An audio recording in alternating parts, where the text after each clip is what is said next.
All right, here we are. Welcome, everybody. Hi, I'm so glad you're here. This is an exciting weekend for me. We had two kind of busy and very beautiful days here in Greensboro, North Carolina, and hopefully two more next weekend. And here we are, here we all are Zooming together. So what I'm going to do is share the screen for starters. And I kind of want to tell you about the show and walk you through the show. And then I'm going to do a bit of painting for you. And then we can do some Q&A at the end. Okay, I'm going to try to keep it fun, not too long, and interesting for everybody, whether you're an artist, a watercolor painter, a student, an appreciator, wherever you are. I'm going to try to make it interesting and fun. So here we go. All right, here we are hanging out with Alexis. Just a little introduction. So studio show, the 2021 way, Zooming, in other words. So the show is mostly outdoors on my deck. And of course, all together now via Zoom. So welcome. I just want to invite you to my studio first, which is in my home. Here's where you would turn in off the street, on my street in Greensboro, North Carolina. And then you would come down this nice long gravel driveway and up the back pathway to my deck. And here we are in my nice, friendly, messy studio. This photo was taken without cleaning up the studio at all. The studio is quite clean right now. In fact, when you see me just talking to you, it looks really nice and clean. It never is that clean. It usually looks like this because there is a lot going on in my studio. This is where I'm Zooming right now, sitting at my desk, looking at my big IMAX screen. And this picture that's on the screen here, in fact, you're going to see in a couple of minutes when I talk about the paintings in the show. Here's where I paint ordinarily. You can see all my stuff. And this is the painting I'm going to be working on for you in a few minutes. And I will be talking to you more about that. So hang in there, everybody, okay? Here's where I paint when I'm Zooming. So in a few minutes, when I start to Zoom, I actually rotate my position around my painting table and I zoom right here. Here's my funny little weird camera called a document camera, and it shoots straight down on my demo and my palette. And you're going to see a nice, clear front row seat right on the action. You'll be able to see my painting, my palette, my hands busy. Nothing's pre-recorded here, by the way. Everything's going to be happening in real time. So hopefully I do a good job tonight. All right, here's my clean studio again. For those of you, and there's actually at least one or two people on the call right now who were here this weekend. And if you were here this weekend, once you walked up on my deck, you saw this.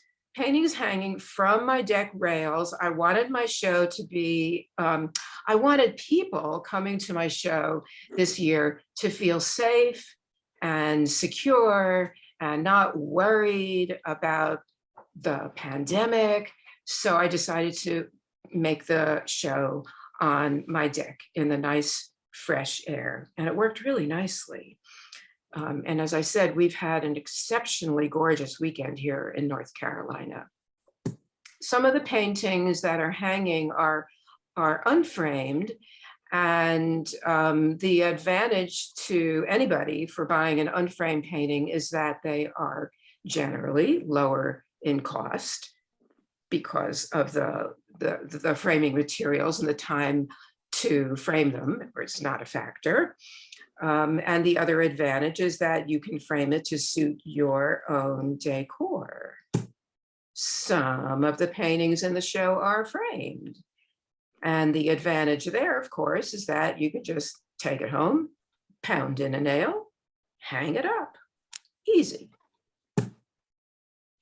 I just wanted to mention something about art shows. I feel that there are two reasons to have an art show. One is communicating, the other is sales.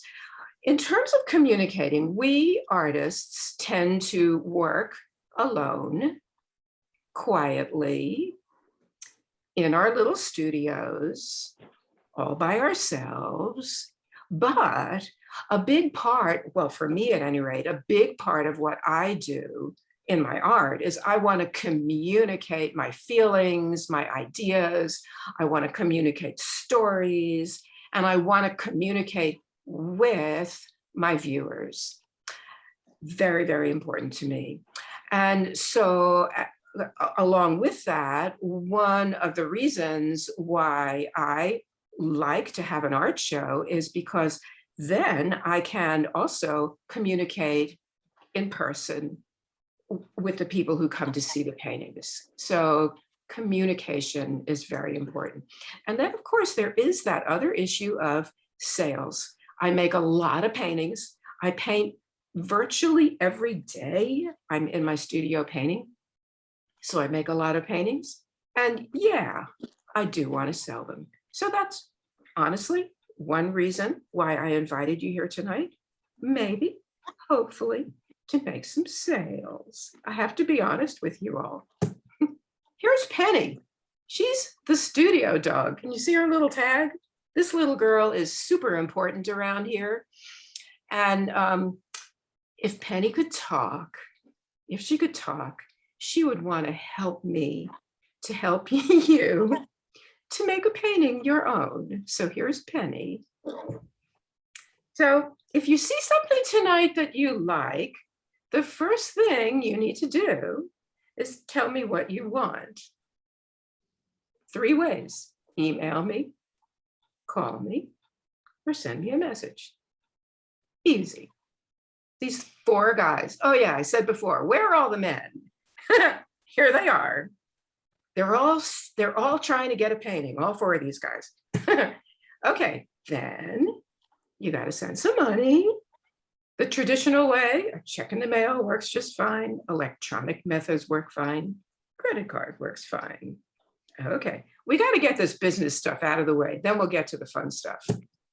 Okay, I do want to mention layaway is always a friendly option. I feel that it's really important to help my buyers, to help make it as comfortable, pleasant, and easy, stress-free as possible to own my art. Therefore, layaway is fine. I've got about 5 or 6 paintings that are on layaway right now as we speak. And people just send me a payment every month or so as it suits their budget. So just to mention. And then I ship the painting to you. Generally speaking, paintings that are unframed, I ship them rolled up in a mailing tube. Paintings that are framed get shipped in a box. And I'm really good at shipping. I've learned all about it. And I pack them real well. Okay, I do want to mention, if you need shipping, if you are out of town, I'm happy to ship your painting. If it's unframed and you've got a US Postal Service address, no cost. I ship it for free. If you're buying a frame painting, because of the time involved in packing up and the cost, there is an additional but reasonable charge for that. Okay. And guess what? This weekend, you can win a door prize. But you know what, everybody? I'm not going to tell you about it till the end. That's my sneaky way of making you hang around and watch things for the next hour or so. But I promise I will explain about the door prize. Okay, I hear somebody who needs to mute, please, if that would be possible to mute. Here we go. What I want to do now is walk you through the show quickly. And I'm going to tell you interesting stories about a dozen of the paintings. Stories that I hope will help you to understand how I think how I think about my subjects, how I think about my paintings, kind of to give you some insight into the mind and the heart of an artist. Okay, so I want to take you first to Budapest, Hungary. A couple of years ago, I was there and I saw these people. You can see they were rather busy. They were really totally unaware that I was taking their picture. When I take pictures of people on the street, I try to remain very, I don't like to get too close to them. I don't want to disturb them. I don't want them to know I'm taking their photograph. These two people couldn't have cared less. Earlier this year, I decided I wanted to paint them. And so here's the painting. And so what I just want to mention is when I made the painting, all the action clearly is right here in the photograph. And so I decided to just kind of zoom in on this part of the photograph. And I also decided to take out any references to the place. I wanted to make this more universal, just two people smooching. They could be anywhere with that kind of a background. So I made that change deliberately. Okay, a few more paintings of people. This lady is now in somebody's home. She was purchased this afternoon, and I decided to leave her in the show. I've removed several other paintings that have sold over the weekend, but I wanted to leave her in because I think she's kind of a special painting. And when I do sell paintings that are of people, I always get extra excited. So I wanted to leave her in. She actually is being replaced by this guy. So if anybody comes to the show next weekend, and you're welcome to come, you'll see this guy instead of the violin lady. More people.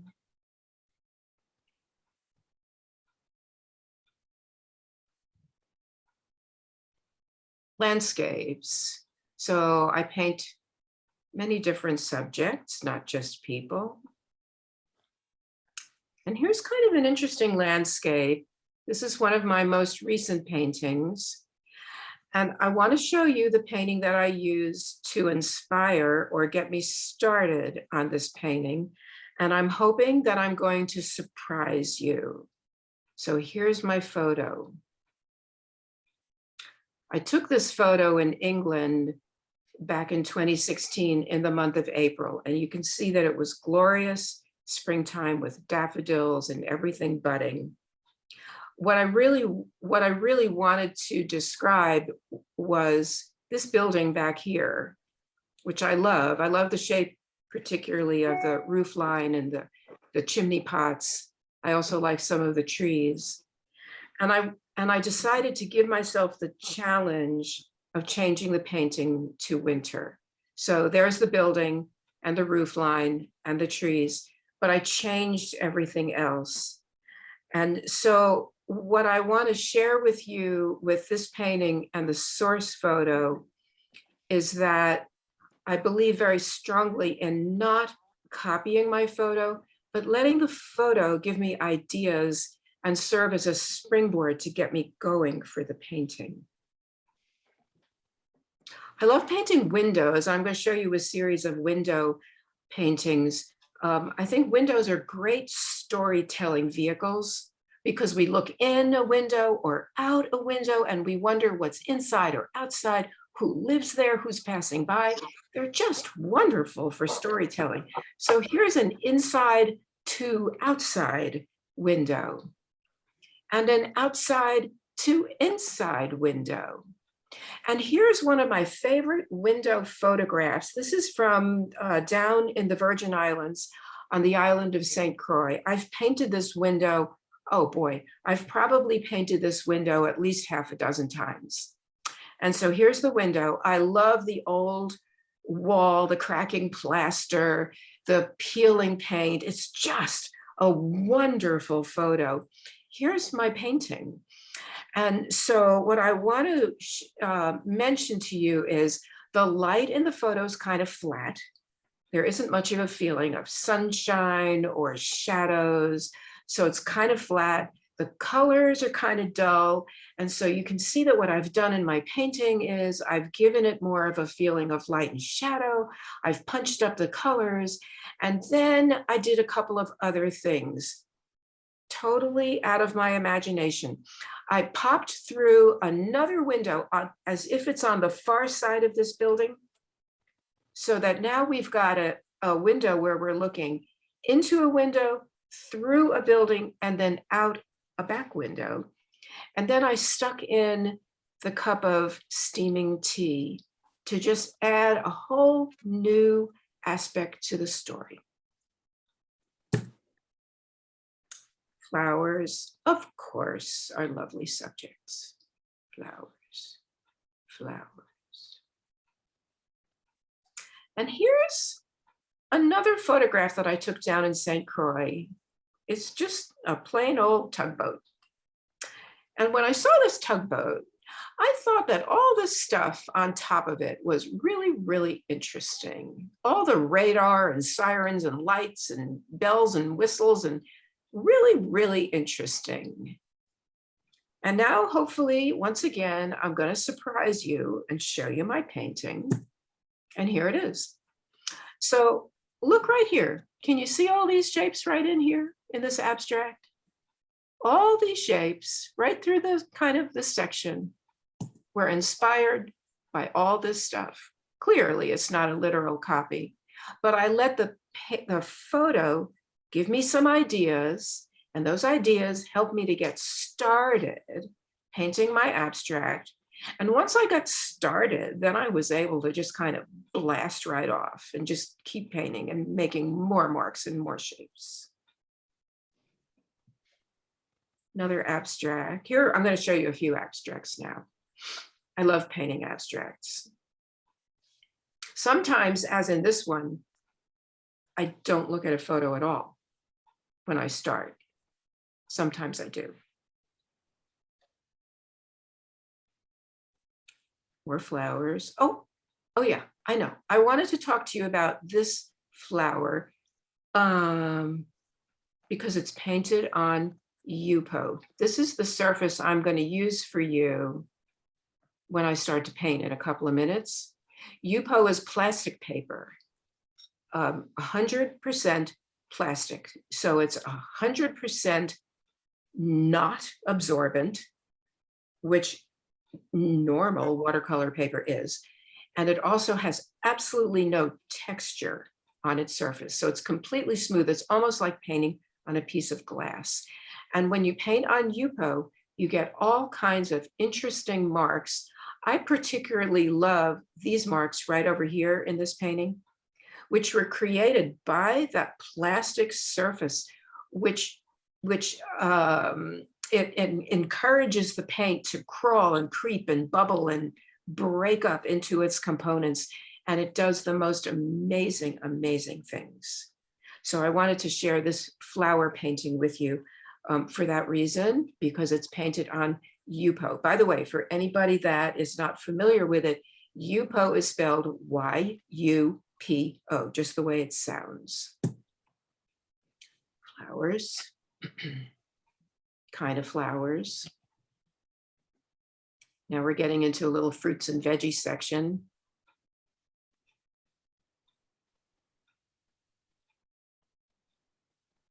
I wanted to put in at least one plein air painting for the longest time. I considered myself primarily to be a plein air painter. In other words, if the weather was good, if it was mild and it wasn't raining, you could find me out somewhere standing at my easel, in a park, on a sidewalk, at a farm, wherever, painting something interesting. These days, I'm much more of a studio painter. I'm painting inside in the comfort of my studio. But this is a recent a place where I went recently, a public garden in my city of Greensboro, North Carolina. And here's my plein air painting done on a very pleasant morning not too long ago.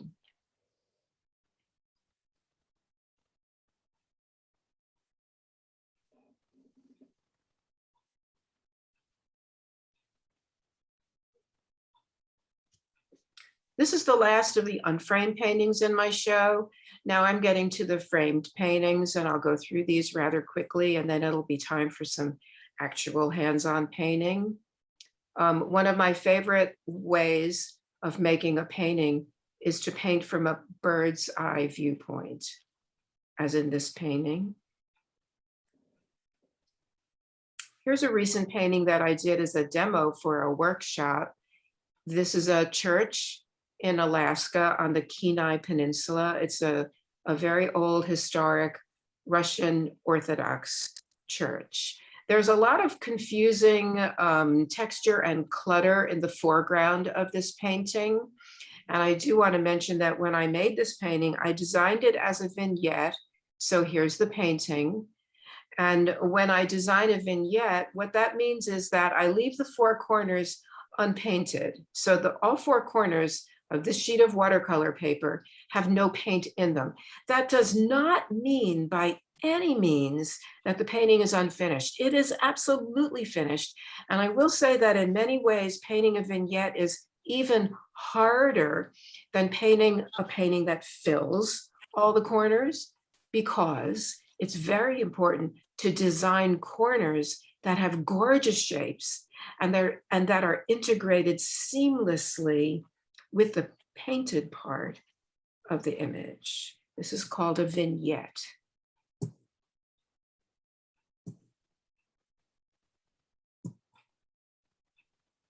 Here's another photo that I've used probably 3 or 4 times. I just love this regal looking bird.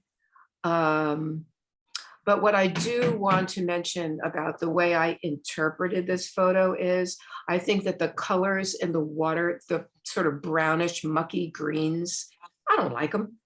I think they just look dull. And so when I made my painting, I punched up the colors. And so now I've got some beautiful, intense blues and greens instead of those brown, grayish, uninspiring greens.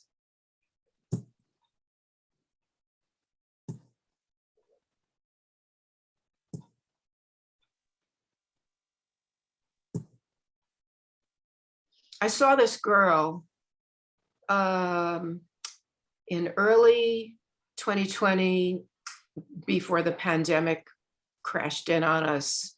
We were at the Greensboro Coliseum. It's a huge Coliseum, waiting for a performance. And we were wandering around, and I saw this girl, and she was sitting there kind of like the two smoochers in Budapest, completely unaware of me. And what I thought was so cool, look at her. She's wearing a Pokemon t-shirt, sweatshirt. She's reading Harry Potter, and she's got her Converse sneakers on. I mean, she's such a perfect adolescent. I just love this girl, and I had to paint her. What I do want to mention about my painting is that I made a couple of changes, well, many changes, but 2 that I want to mention. See the little red spot on her hood? That's part of the Pokemon logo. I guess you'd call it the logo. So I decided I needed to have more red in my painting. So I decided to give her red Converse sneakers instead of blue ones. And I also decided that this wall looks just too plain and sterile. This is the kind of walls they have in the Coliseum building. And she needed to be in front of a wall that has some nice, colorful, energetic graffiti on it. So here are the changes you can see. And all the graffiti that I invented in the wall, and I don't have a clue what it says, by the way. What I did was I took the colors that are in her and I repeated them in the graffiti on the wall. So everything is working, all parts of the painting, in other words, are working in harmony and in unity with all the other parts of the painting. And then I do have a few framed abstracts. The ones I showed you before were unframed.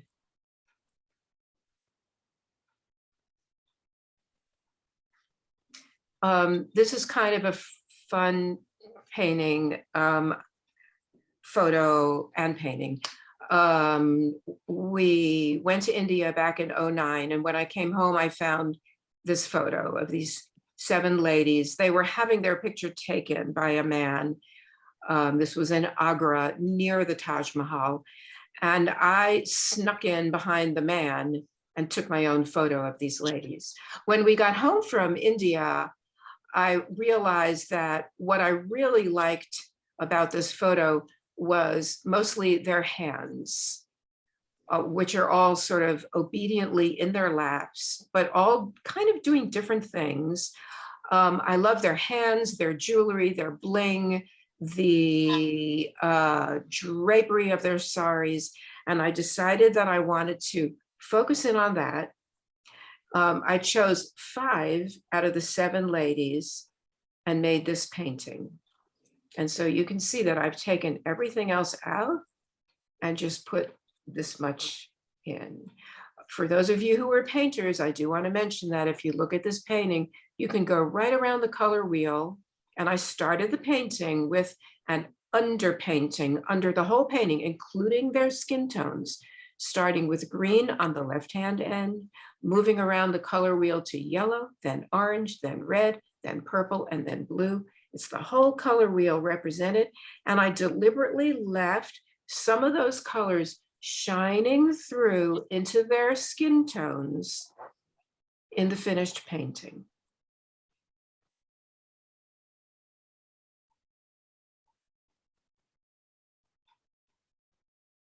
This one's another one on Yupo, by the way, the sunflowers. There's the one that was on the picture in the beginning when I showed you my studio.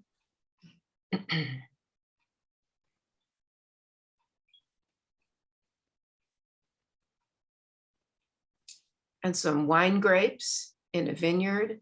I just want to mention that photos like this tend to be really kind of confusing and sort of overloaded with information. To make a painting, I find that I need to do some simplifying, not paint absolutely every grape. I don't paint every single leaf. I paint what's most important, and I try to make it more readable to my viewer, not quite so overloaded and confusing, filled with information.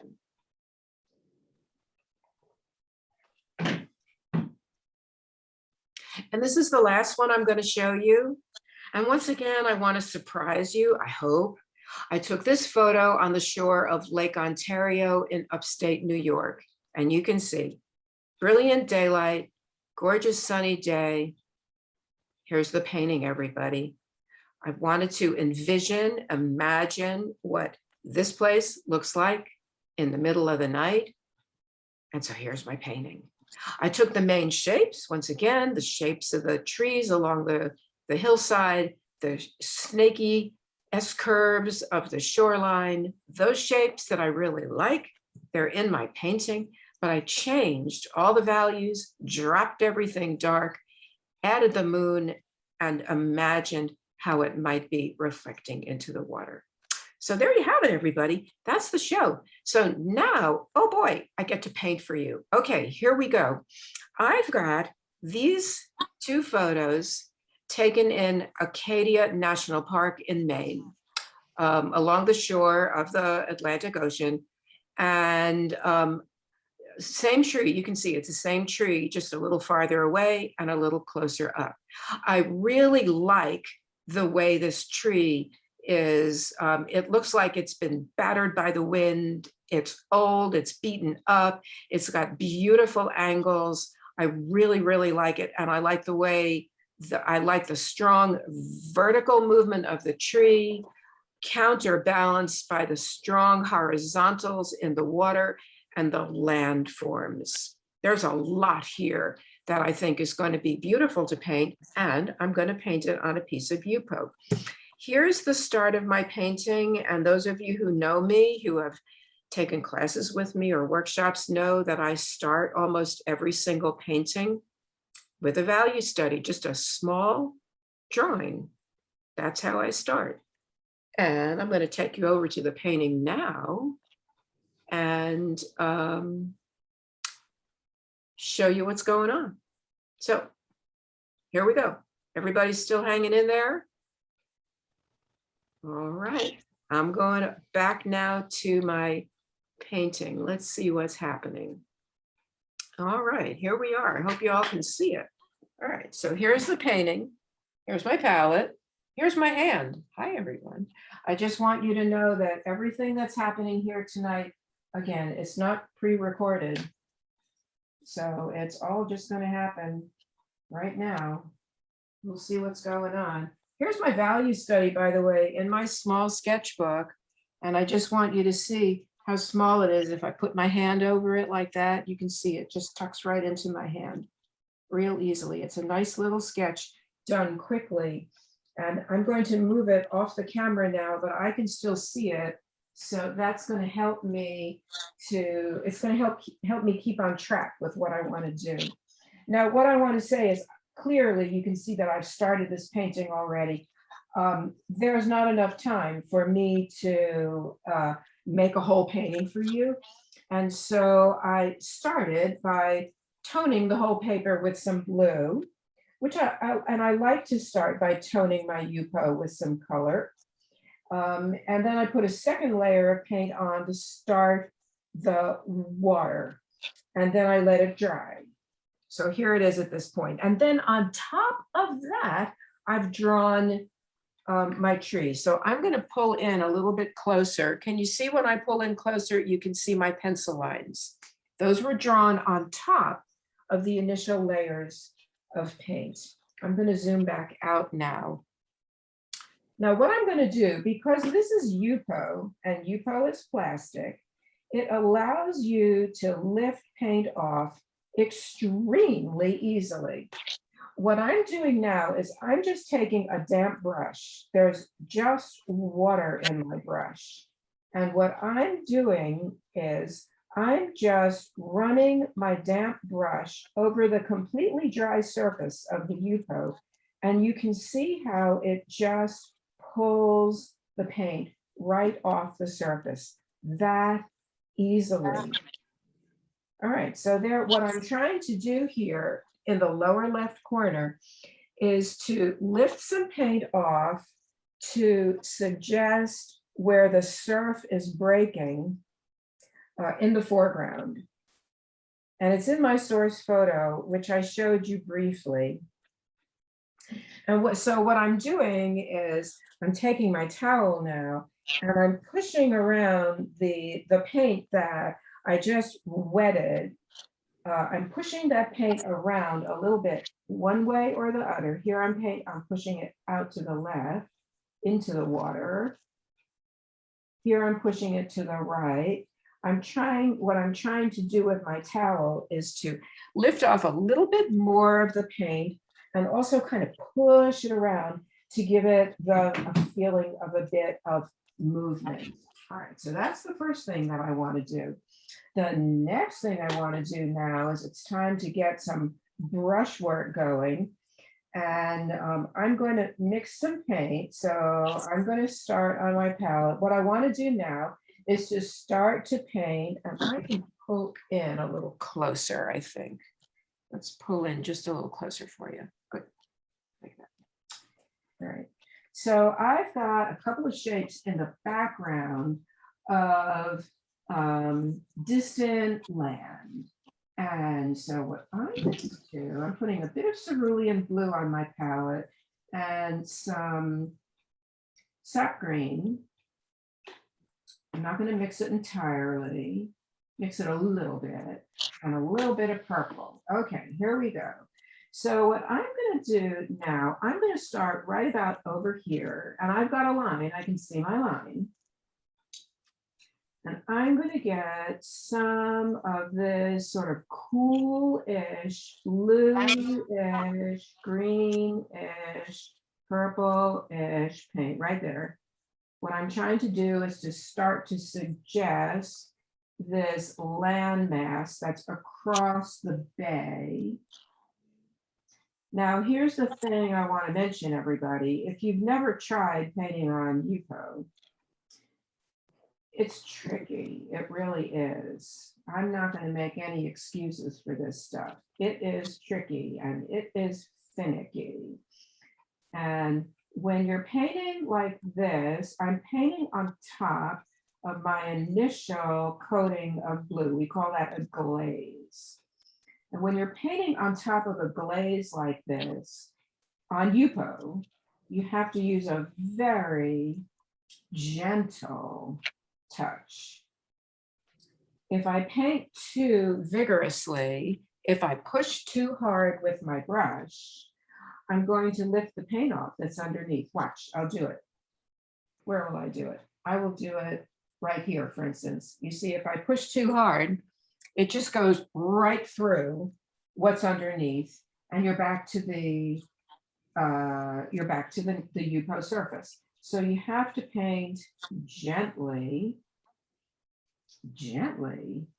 And I use my soft brushes when I do this as well. So I'm using a very soft, this brush that I'm using right here is a very soft blend of real squirrel hair and synthetic squirrel hair. It's made by the Silver Brush Company. So it's a very soft brush. And that's the way to go if you're painting on Yupo, with a soft brush and a gentle touch. Okay, this got a little bit too dark right here above my finger. This is meant to be the most distant part of that landform. And it got too dark. Because it's so dark, it's not reading, it's not going to read as being as far away as I want it to look.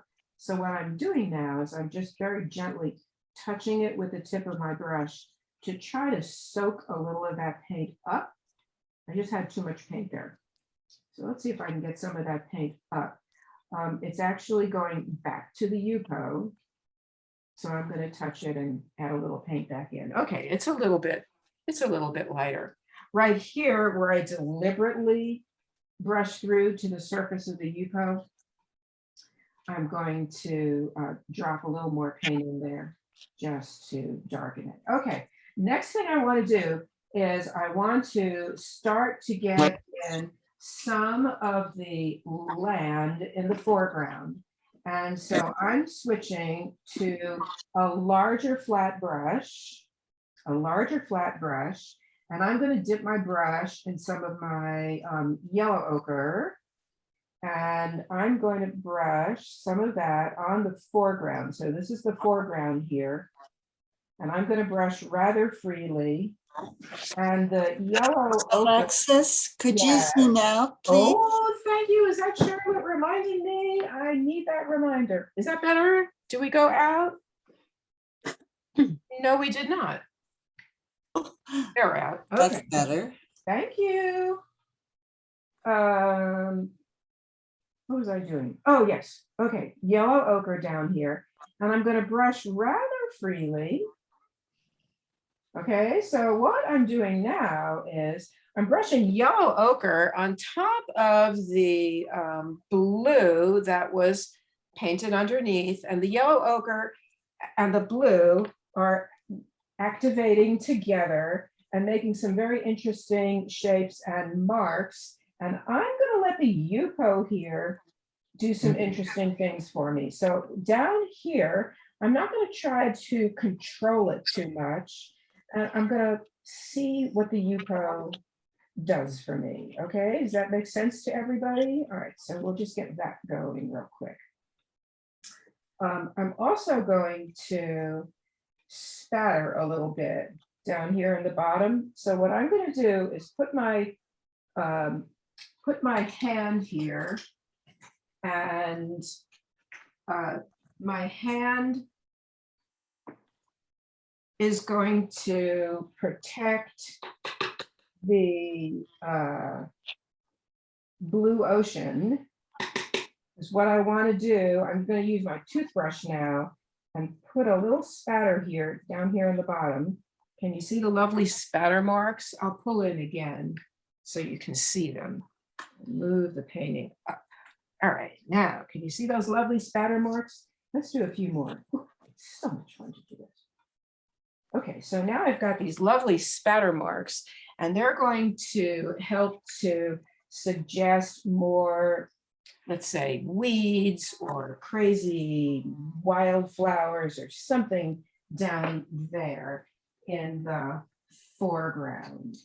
Okay, I'm gonna do one or two more things. By the way, everybody, I'm really painting like a lunatic here. I don't usually paint this fast, but I want to keep things moving for you on this Zoom call. I know everybody's got stuff to do. It's Sunday night. I'm just trying to lift off the suggestion of a couple of rocks there. This is just a start on a couple of rocks. Okay, I want to start, and I'm not going to finish, but I do want to start. I've got an interesting tree, and there is a tree in my source photo kind of over here, something evergreen like. I want it to come up higher than the landmass. So I'm going to bring this tree up into the sky. Am I still zoomed in? No. Okay, good. All right, and let's get this tree kind of coming all the way down, and we'll drag it into the foreground. All right, there's a start. There's a start on that tree shape. So things are really moving along. Right about here, I'm looking in my Zoom screen. There's something very wet, and my light is making a big, shiny white mark. That is pure water that's reflecting right there, everybody. If I tip the painting, can you see it kind of goes away? So I just want to make sure you understand what you're looking at there. Yes. Okay, so here's the thing now. I'm going to take a little quick break and dry this thing. I have to dry it. I want to paint for you for about another 5 minutes. But what I'm going to do is step away from my Zoom screen, and I'm going to use my hair dryer and dry this so that I can continue painting on this. For those of you who are not watercolor painters, I'll just mention that with watercolor painting, we need to control what's wet, what's dry. We sometimes have to wait until things dry. I want to speed things up, so I'm going to use my hair dryer. Normally, I would not do this. Normally, I would let this dry naturally, but I want to keep going. So what I'm going to do while I'm drying this is I'm going to put some pictures back on for you and let you just look through. I just want to show you the show once more. What can I say? I just have to do this. This is only going to take about 3 minutes. Please don't leave, because I'm going to paint for you some more. But I'm just going to turn on this little slideshow now. And you can see the pictures, and I'll be back with a dry painting, and then I can keep working for a few more minutes.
Okay. Back at the painting. All right, so this is sort of dry, not completely dry. And I do want to mention that when I'm painting on Yupo, I really, really, really do not like to use a hair dryer to dry it because it literally pushes the paint everywhere.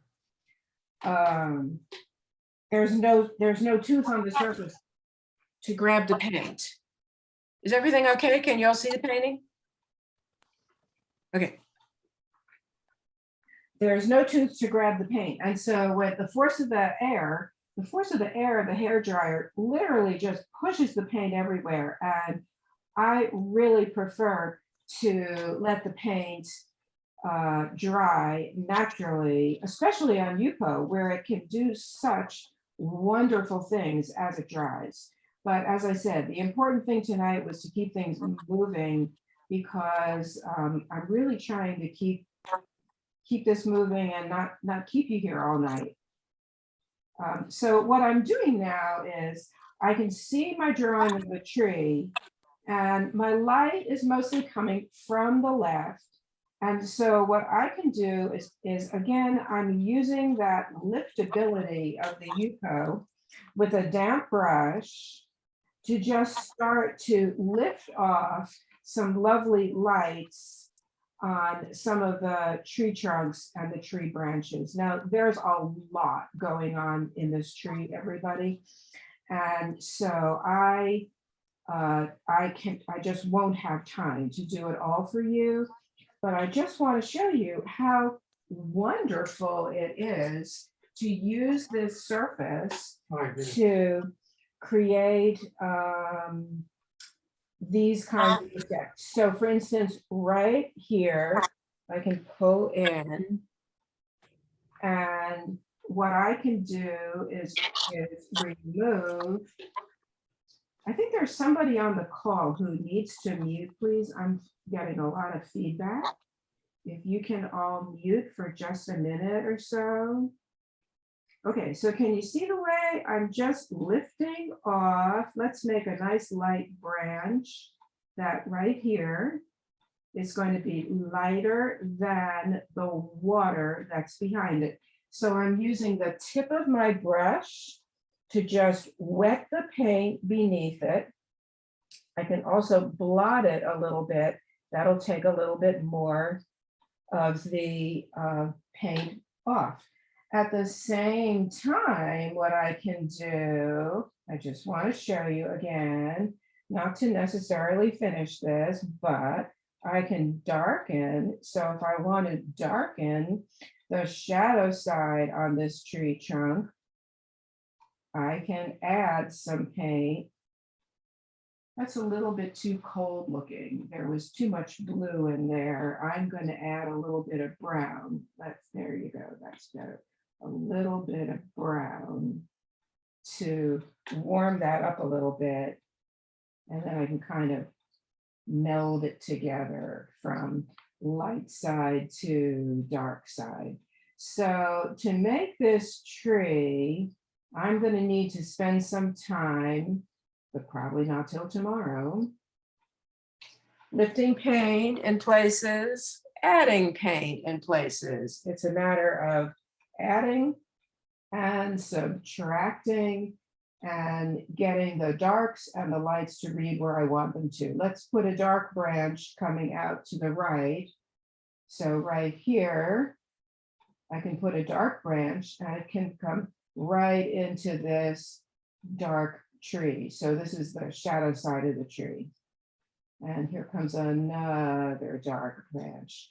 I'm drawing with my brush now. I don't actually have pencil lines right here. I'm just putting them in with my brush. And let's connect this and let's plant this tree in the ground so that you can see this tree start to. Zoom out. Thank you, Phil. Now you can see the tree getting planted in the ground. I still have that shiny place here. Let's get the tree planted into the ground. And then one more thing, and then I'm going to quit. And for those of you, particularly those of you who are painters, you might be really interested in how this painting is going to turn out or the process of working on this subsequently, I'll be happy to email you with some photographs of the different stages of the painting. I'm just putting in a little of the foliage now against the sky. So if I know you're here, if I know you're in the call, and we did try to kind of see who was zooming in as we were working with the waiting room earlier, I'll be happy if you like to send you an email in a day or two so you can see how this painting is going to finish up. And I think that this is a good time to stop on the painting. And so now it's time to come back to here, pictures. Let's see, come back to here. And now I get to tell you about the door prize. So those of you who have hung in with me till now, it's just about 8 o'clock and I was trying to be done by about 8. So door prize, yay! So I just want to tell you about this. All right, so the people who are here in person today and the people who will be coming next week in person, everybody gets a little form that looks like this. Basically your name and your email and do you want to ever hear from me again? And what I'm going to do, if you would like to enter the drawing for the door prize, I'm going to tell you how to do that. And I'm going to fill out I'm just going to fill out one of these forms for each one of you, if you let me know. So here's the deal. If you would like to enter the door prize giveaway, you need to email me by midnight tonight. And you all have my email because you had my email to Zoom in tonight, right? The email with the Zoom link. So all you have to do is find that same email and click on reply and say, hey, Alexis, I want to win a door prize. And I will enter your name in the door prize for you. Okay, so here are more of those men who are not on the Zoom call, but they're all emailing me. Here are the 3 paintings. So the way the door prize is working is I've picked 3 paintings to give away. I'm going to give away 2 out of the 3. So the first name that I pull out of the pile of little papers, the first name gets to pick their favorite. The second name gets to pick from the other 2. And the third painting I get to keep. So here are the 3 paintings. Number 1, this is a watercolor on another crazy surface called masa paper. Looks kind of like a batik. Number 2, a painting of a lady holding a glass of wine, which is what I'm going to be doing in about 5 minutes, as a matter of fact. Painting number 3 is a nice storytelling painting of a couple of shoes and socks drying on a windowsill. Oops. 1, 2, 3. If you're one of the names that gets pulled out of the bucket, I will email you, and then you get to, and I'll also email you with the pictures so you can pick your favorite one. What am I doing? 1, 2, 3. So here's the last picture to show you. Enter the door prize by midnight. And I thought it would be fun to show you the very last picture, something very seasonal. Looks like right now, fall and Halloween. So there you have it, everybody. That's it for tonight. I'm happy to answer your questions. I hope you enjoyed this. I hope it was interesting. I hope it was fun. Thank you. I see some people going like this. Yay. And the same thing back to you. Thank you. Are there any questions? Now's the time. If you got to go, I certainly understand. I've kept you here 3 minutes past 8. I wanted to keep it to an hour, but I'm certainly happy to answer some questions. If anybody has anything Rita, I see your hand up. Yes. Yes, the painting that you did that was in the spring and then you turned it into a winter painting with the snow falling. Mhm. With the snowflakes that you had, did you use like some kind of a brush to create the snow with say Chinese white, or did you use something like salt on it? I used white gouache, Okay. which is opaque white watercolor, and I spattered that on using a toothbrush. The same toothbrush I used tonight, spattering on my foreground. I Okay. just loaded it up with white gouache and spattered it on. That's how I did it. Thank you. Sure. Any other questions? Phoebe, yes? I was just wondering about, I'm not sure if you call it copyright, but when you take a photograph yourself and you can paint it, but in regards to people, is it necessary to ask permission? Or can you, if they don't know, is it okay? I once consulted a lawyer about that, and I was told that if I'm outside and people are out there in public and they're like walking around on the street, it's okay. I would not make a painting of a famous person, even if I, like saw Brad Pitt walking down the street. First of all, I'd probably fall over in a dead faint. But I probably, even if I took a photograph of him, I probably would not paint him because he's a famous person. I'm always very cautious about children. I think you need to be really cautious photographing children because parents can be very, very protective. So I'm not sure I would recommend that. But honestly, if I'm just out on the street somewhere and I take a photograph and those people are also out on the street, I think it's okay. I do not ask permission. And like I said, I try to stay far away. I have a camera with a long zoom lens. And so I try to stay far away and be very discreet. I don't want them to know I'm photographing them because then they start posing, they want to show me their best side. And I also, of course, don't want to aggravate them. Those two people who were kissing couldn't have cared less. Thank you so much. You're welcome. Somebody else had a question. Jackie, was that you? Yes. Yes, what weight of Yupo do you paint on? I'm painting on the 74 pound, which is kind of a nice medium weight. And I use the white Yupo. I really don't care for the translucent Yupo. I like the white that, it's opaque and white. And you drew on it with a regular pencil? Mm-hmm. Yeah, like a 2B pencil. Mm-hmm. Okay, thank you. Sometimes I draw directly on the Yupo itself. Sometimes I put a layer of paint down and then I draw on the dried paint. Gotcha. Okay, thank you. Yeah, and I try to keep my drawing to a minimum on the Yupo and especially my erasing to a minimum on the Yupo because it can really do very sort of funky things to it. Okay, thank you. You're welcome. Any other questions? Elena. Hey, Elena. Hello.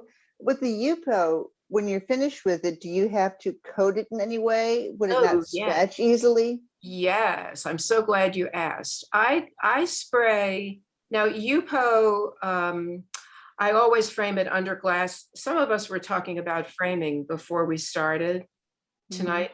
I frame it with a mat and under glass as I would any work on paper, but I always spray it before I put it under the glass. And I use something like Krylon.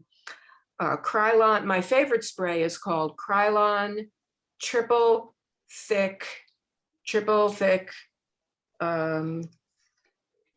that thought. I'm going to step away from my screen for just a minute. Okay, thank you.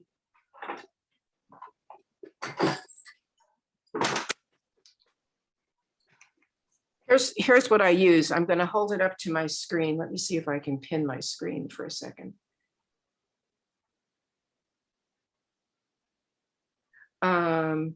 Here's what I use. Krylon, can you see that? Triple thick, crystal clear glaze. Blair makes a good product also for sealing the Yupo. I don't put on a real heavy coat, just a light coat. but just to protect it, because that surface can literally be washed right off. And so you want to protect it. Do not use something like a fixative, you know, the kind of fixative that you spray on a drawing. That's a completely different product. You don't want to use that because that's not permanent. You want to use something like this, which is permanent and doesn't come off. Okay? Okay, thank you. You're welcome. That was a great question. Any other questions? Yeah, I would just like to ask a question about Yupo. Yes. Why using Yupo? I have known about Yupo, but I've never tried it. And why the heck should you even try it? yeah, exactly. I mean, I'm trying to get away from plastic. I mean, it's impossible, but Oh, okay. you know. Well, I like to use it for certain subjects where I know that I want to paint interesting textures. Also subjects where I want to paint a little looser, where I want the paper to force me to loosen up. Pulling out a piece of Yupo is really good for that. I find that the whole experience of painting on Yupo is completely different. It's very freeing. It's unpredictable. You have to kind of adjust your brain. Once you adjust your brain, it is absolutely, it can be very exhilarating to paint on it. It can also be very frustrating, but mostly exhilarating.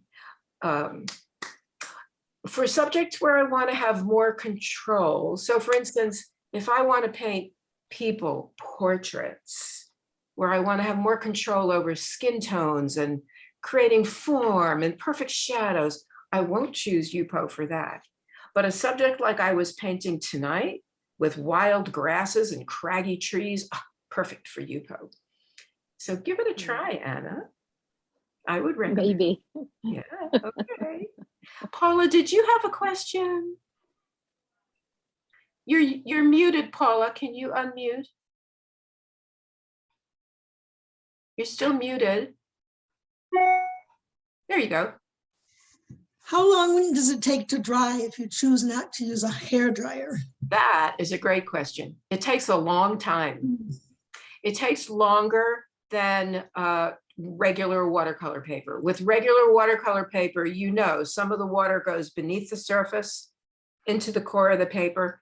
And so not all of it is left on the surface. With Yupo, every drop of water is sitting on the surface and it has to evaporate. And so it takes a lot longer.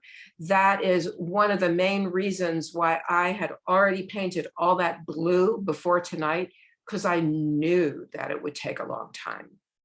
So you just have to be more patient. And as I said, I really recommend not using the hair dryer. Just kind of let the paint dry naturally. And as it dries, you're going to see it doing all kinds of amazing things. And the hair dryer could almost push the paint along, couldn't it? Oh yeah, you know, I took this painting off screen to dry it with the hair dryer, and the paint was just kind of going whoosh, and just kind of it's really not. When I paint on Yupo, I almost always have another painting going at the same time. Maybe another painting on Yupo or another painting on regular paper, so that I don't have to like waste time waiting for it to dry, because it takes a lot of time. You have to be more patient. Thank you. You're welcome. Anybody else? Any other questions? You're asking great questions. Nothing? All right. Well, you know what? Let me just say thank you. Thank you for being here.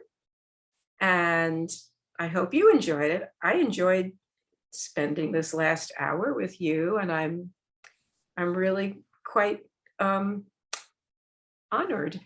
for lack of a better word, honored that you chose to take an hour out of your Sunday to hang out with me. So thank you. Thank you so much. Thank you, Alexis. Thank you. Once this recording is downloaded. As I said, I'm going to put it up on YouTube, and as long as I know that you're here in the event, send me that email for the door prize, and I'll also have your email, and I can send you the link to the YouTube. So if you feel like watching it again, it'll be up there for you. Okay. Yes, thank you.